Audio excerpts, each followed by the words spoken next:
এই হলো গণেশের বড় মাথা, যার অর্থ বড় চিন্তা করো, সংকীর্ণতার ঊর্ধ্বে উঠে ভাবো। বড় কান ছোট মুখ মানে শোনো বেশি বলো কম, শোনার অভ্যেস করো, যা কিছু অপ্রয়োজনীয় সেগুলো জীবন থেকে বাদ দিয়ে দাও। ছোট চোখ মানে বাড়তি মনোযোগ, অর্থাৎ বেশি মনোযোগ দিয়ে ভবিষ্যৎ দেখার চেষ্টা করো।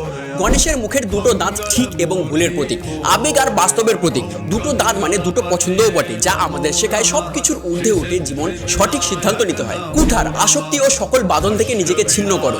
মোদক সাধনার ফল মিষ্টি হয়। অভয় মুদ্রা আশীর্বাদ নাও। সুর গ্রহণযোগ্যতার প্রতীক, অর্থাৎ নমনীয় হও। পরিস্থিতি অনুযায়ী নিজেকে মানিয়ে নিতে শেখো। গণেশের বড় ভুঁড়ি জীবন উপভোগের প্রতীক, জীবনে যেমনই পরিস্থিতি আসুক সব সময় আনন্দ থাকার চেষ্টা করো। ভালো খারাপ উভয়কেই হজম করার ক্ষমতা রাখো। ইঁদুর গণেশের বাহন, এটি লোভের প্রতীক, একে বসে রাখো, কারণ একে বসে না রাখলে এ তোমায় ভুল পথে নিয়ে যাবে। বসার ধরন, যতই তুমি উঁচুতে উঠে যাও পা যেন মাটিতে থাকে। গণেশের এই রূপ আমাদের অনেক কিছু শিক্ষা দেয়, একজন আদর্শ মানুষ হয়ে উঠতে কি কি গুণ থাকা উচিত।